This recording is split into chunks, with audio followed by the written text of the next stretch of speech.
नमस्कार। मेरा नाम शिवदत्त है और मैं कानपुर नगर का एक निवासी हूँ। आज मैं आपसे अपनी एक निजी बात या निजी अनुभव साझा करना चाहता हूँ। पर उससे पहले मेरा आप सभी से निवेदन है कि आप इस वीडियो को ज़रूर देखें।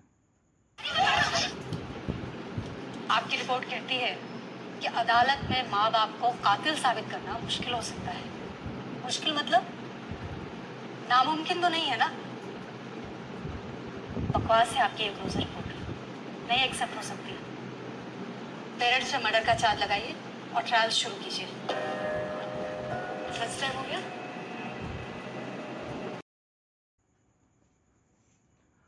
ये वीडियो थी फिल्म तलवार की, डायरेक्टेड बाय मेघना Gulzar, acted by late mister Irrfan Khan, Tabu ji, Konkona Sen, Soham Shah, Gajraj Rao and Asima Bhatti ji of course.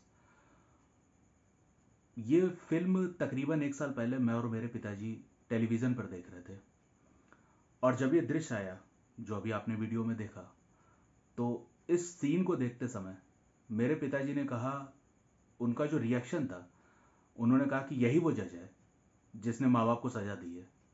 Closure report बकवास है। इसने इस क्लोजर रिपोर्ट को उठा के पढ़ा भी होगा, देखा भी होगा। ये कैसी जज है? ऐसी जज होंगे तो फिर क्या ही फायदा। तो मैंने उन्हें समझाने की कोशिश की कि पापा, ये जो जिन्हें आप जज मान रहे हो ये जज नहीं है। ये बहुत फेमस एक्ट्रेस हैं, नेशनल स्कूल ड्रामा की पास आउट है, ग्रेजुएट है, प्रोफेसर हैं और एक्टिंग भी करती हैं। बट वो नहीं माने, उस मूवमेंट पे तो वो नहीं माने।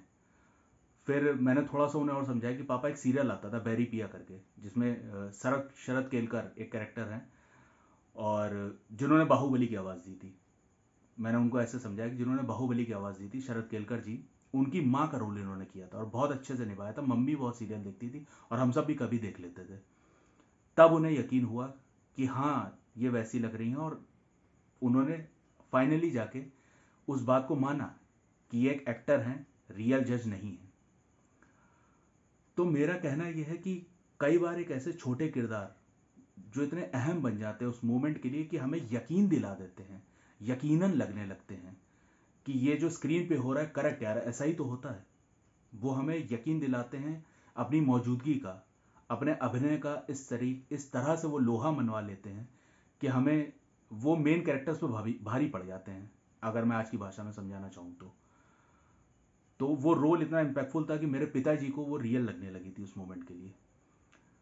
तो ऐसे कितने ही किरदार, छोटे या बड़े, हमारे आसपास हम लोग स्क्रीन्स में, नाटकों में, फिल्मों में देखते हैं। आसमा भट्टी जी जैसे मशहूर एक्टर्स जो हैं, इनकी स्क्रीन टाइम भी भले शायद कम हो, बट इनका प्रेजेंस ही इतना बड़ा हो जाता है, इनका ऑरा इतना बड़ा हो जाता है कि हम और हमारे ऐसे प्रशंसक उसे यकीनन मानने लगते हैं। तो मेरा कहना यही है कि आसमा भट्टी जी जैसे कलाकार, इन एक्टर्स, इनको सराहें, इनका काम सराहें। तलवार में जैसे इनका रोल था, स्ट्राइकर मूवी में इनका रोल था, बैरी पिया जैसे सीरियल्स थे, डॉक्यूमेंट्रीज थी, मूवीज़ भी ये लिखती हैं। तो इन्हें सराहें, इनका काम सराहें। इन जैसे और सुप्रसिद्ध, जो प्रसिद्ध नहीं भी हुए हैं, ऐसे कलाकारों को देखें आप और सराहें। धन्यवाद।